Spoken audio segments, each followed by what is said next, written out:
Nike is on a mission to get its stride back.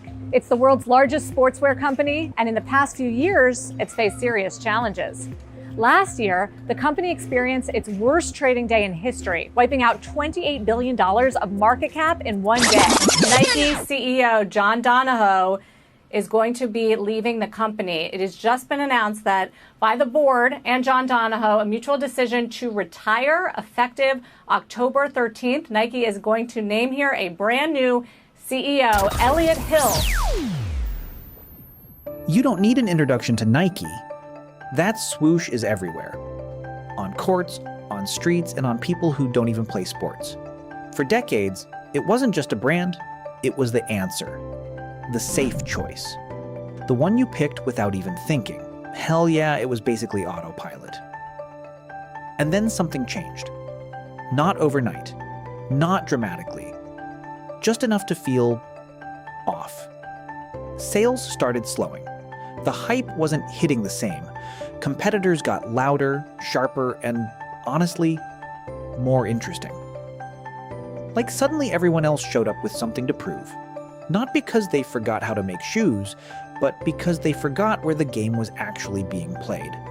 Nike didn't disappear or collapse, it just became less unavoidable. In a market driven by attention, that shift is everything. So be honest, when was the last time you got genuinely excited about a Nike drop that wasn't just a color swap of something from 1985? Exactly. If you want to understand how the world's most dominant sports brand slowly lost its step and what really caused it, hit like and subscribe, and let's break it down together here on Money Decoded. On June 28, 2024, Nike lost $28.4 billion in market value in a single day. There was no scandal, no lawsuit, and no factory disaster. The cause was a simple update. People were buying less Nike. That is what made the situation so jarring. This isn't a struggling brand fighting for survival. This is Nike, the default option. It is the brand people choose when they don't want to think, the that'll do choice for a customer walking into a store half asleep. Like you're on 3 hours of sleep, you see the swoosh, and you're like, yeah, we're good. When even a cultural titan like that starts to slip, you don't just ask what happened, you start wondering how long things have been off. Nike didn't fall off a cliff, it drifted slowly and quietly. And yeah, that's the scary kind. It was the kind of drift where everything still looks fine on paper. The numbers look good, meetings feel productive, and everyone is nodding in agreement that they are crushing it. Slides look amazing. Vibes are high. Meanwhile, something's already breaking. The twist is that the strategy behind this shift actually made sense, which is the scariest part. The biggest mistakes don't look like mistakes. They look like genius right up until they don't, and then you're like, oh. Nike didn't lose because it was weak. It lost because it got used to being right. And yeah, that's a dangerous place to live. For decades, the system was simple. Be everywhere, sponsor the best athletes, and stay embedded in the culture. They ensured that when people thought of performance, they thought of Nike. They weren't just selling shoes, they were selling identity, effort, and discipline. Essentially, the idea that buying a pair of shoes might fix your life, and honestly, sometimes it felt like it might. Hell yeah. They owned the moment before a consumer even decided to buy anything. However, when something works that well for that long, the mindset shifts. You stop asking what you are missing and start believing you have already figured it out. That confidence, yeah, it creeps up quietly. That is when the subtle, non-dramatic drift begins. Meetings still look sharp, and slides look amazing, but no one is truly challenging the status quo anymore. Everyone's smart. Everyone's confident. No one's questioning anything. That's the problem. It's like being so focused on your trophy wall that you don't notice the kitchen is on fire. And by the time you smell smoke, it's already too late. In 2020, Nike made a move that looked like the future. They went all in on a direct-to-consumer model. The plan was to cut the middlemen, own the customer relationship, control the pricing, and keep all the profit. The logic was simple. Why share the pie when you can eat the whole thing? I mean, fair. Who wouldn't? On paper, the plan was perfect, clean, efficient, and modern. Business gurus everywhere likely viewed it as a masterclass in strategy. You already know someone was calling this the blueprint. Nike pulled back, cutting major retailers and slashing global partnerships by more than half. But the problem was that they didn't just remove middlemen, they removed visibility. And yes, that part doesn't show up in the spreadsheet. Retail wasn't just about selling shoes, it was about being seen. It was the place where someone walks in for socks and leaves with a pair of shoes they didn't plan to buy. That "I didn't even come here for this" moment, that's powerful. Nike essentially assumed the world would always come to find them, and while some did, many did not.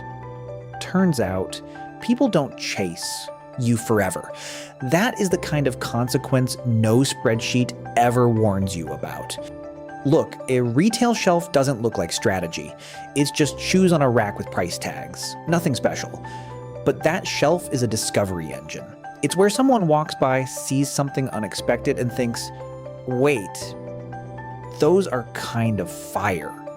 That moment matters. Nike walked away from millions of those moments. They assumed people would just download the app and follow them. And sure, sneakerheads did. But casual buyers? The ones who browse and decide in real time? Nike stopped reaching them. The scary part is it didn't show up right away. Digital sales were up. Engagement looked great. But outside that bubble, customers were disappearing. Quietly. Invisibly. And invisible problems are always the most dangerous. Now, imagine you're a smaller brand, fighting for scraps, and suddenly the biggest player steps back. Not completely. Just enough to create space. Shelf space opens. Retailers need products. Customers are still walking in, ready to spend. So something else fills the gap. On shows up with designs that make you look twice. Hoka leans into comfort so extreme it almost looks ridiculous, but feels incredible. Asics quietly becomes cool again. And New Balance? They win by simply being consistent and available. Nike didn't get beaten. They just left the door open. No chaos, no big fight. Competitors just walked in and took what was sitting there. Here's where it gets tricky. Nike's strategy wasn't failing on paper. Digital sales were climbing. Membership was growing. Every dashboard looked perfect. And that's exactly the problem. Data tells you what is happening. It rarely tells you what isn't. Nike got better at selling to people already inside their ecosystem. But everyone else? They slowly disappeared. No data, no signal, just silence. That's the danger of optimization. You improve your numbers while your relevance outside the system fades. By the time the data reflects reality, it's already too late. The damage isn't new, it's just finally visible. While the data looked strong, the products started playing it safe. Too safe. More retros, more Jordans in slightly different colors, familiar drops. And yeah, familiar works for a while, but for a brand built on the future, safe becomes a problem fast. Meanwhile, competitors were experimenting. New materials, new silhouettes, new experiences. Nike's products weren't bad. They just stopped feeling exciting. And that's the issue. Hype doesn't come from good. It comes from new, from what's next. Nike didn't fall off overnight. It just stopped surprising people. And once a brand becomes predictable, the energy disappears with it. If you want the truth about a brand, don't look at ads. Look at resale. For years, Nike owned that space. Drops sold out instantly. Prices doubled or tripled overnight. Demand was insane. Then it slowed down. Sold out became still available. Resale prices dropped. The urgency faded. And that matters more than any internal report ever could. Because you can explain strategy all you want, but you can't fake what people are willing to pay. That's the real signal. Raw behavior, no filters, and it was cooling. Not crashing, but softening. And honestly, that's worse, because it doesn't trigger panic. It just means the magic is slowly slipping away. Eventually, reality catches up. Growth slows. Key markets cool off. And all those small shifts, less visibility, stronger competition, weaker product energy, they hit at the same time. Then the market reacts. Hard. Billions wiped out in a single day. That's not just a bad quarter. That's the moment perception changes. Nike didn't suddenly collapse. The cracks were already there. The market just finally saw them. And once that happens, the conversation shifts. It's no longer about performance, it's about relevance. Because when people start asking if you're still the brand, you're already on the back foot. So Nike does what every giant does when things shake. They adjust. Leadership changes. Strategy shifts. Because the issue wasn't execution, it was positioning. Nike isn't just selling shoes, it's selling culture. And culture doesn't live inside apps or spreadsheets. It lives where people are. Stores, streets, everyday moments. The strategy wasn't wrong, it just went too far. It optimized for margin and lost visibility. Now the goal isn't to rebuild, it's to rebalance, to show up again, to be seen again. Because if people don't see you, they don't think of you. And if they don't think of you, they won't choose you. Nike didn't fail. They optimized themselves into a corner. Every single decision made total sense on its own.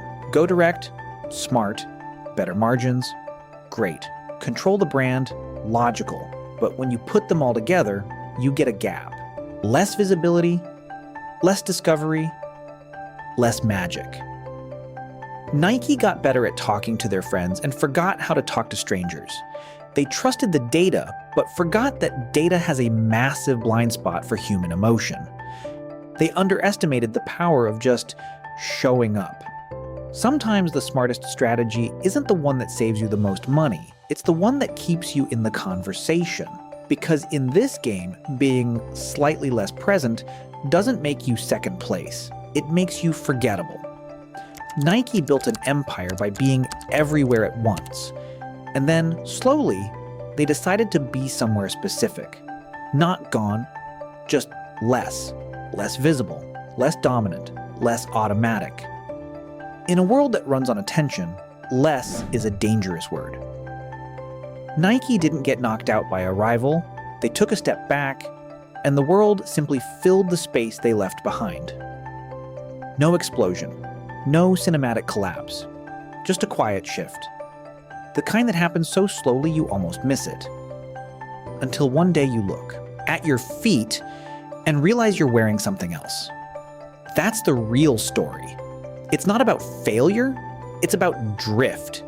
It's about how even the biggest giant in the world can lose its way, not by making one huge mistake, but by making 100 smart decisions that lead them right out of the room.